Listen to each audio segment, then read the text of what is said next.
welcome back to the studio. Today I'm just going to show you a little bit of technique that I normally do, or mostly do, with my portraits.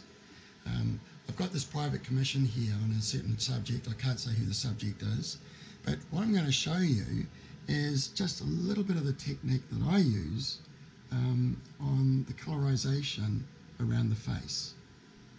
First off, I start mixing. What I use is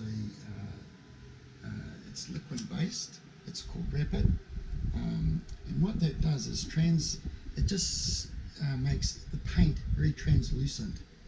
So just slowly mixing these in. Now I'm going to go around the cheek of the subject. So I just want to bring a little bit of nice white. Here I am again, just mixing a little bit of the substance there, which is liquid, Rapid. And then you're going to start seeing, I'm just going to start gently putting in a little bit of the highlights around the side of the cheek. Now, to blend this in, I get what I call my blush brush, and very much like how a woman puts makeup on, I'm just going to very carefully blend the oil paint in. Now, as you can see how translucent it is, you can see the underpainting that I've got there, which is a azure blue, which is just basically how I want the background to look. But that shows you how translucent this makes the paint. So I can just feather that in and start adding as I go. Now what I normally do is I try to get the brush to follow the structure of the cheek and the jowls. Instead of going inwards, I try to let it follow how the structure of the face. Here we go, this is going to be really punching it out now. And that's okay, I'm not overly worried about that, because as I said, I'm going to blend it in. And see how again, I'm working the structure around the skull, or the form of the head.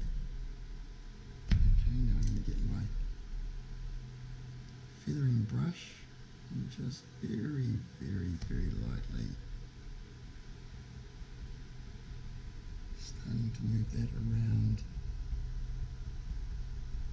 the form.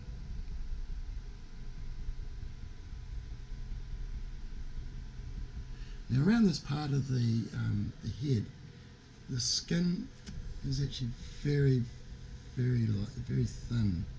We don't have a lot of flesh around this part of the head. So what we get in there is quite a bit of green and blue. We quite often have a lot of veins working in this part of the head. So I'm just going to very lightly, at this stage, it's just more of a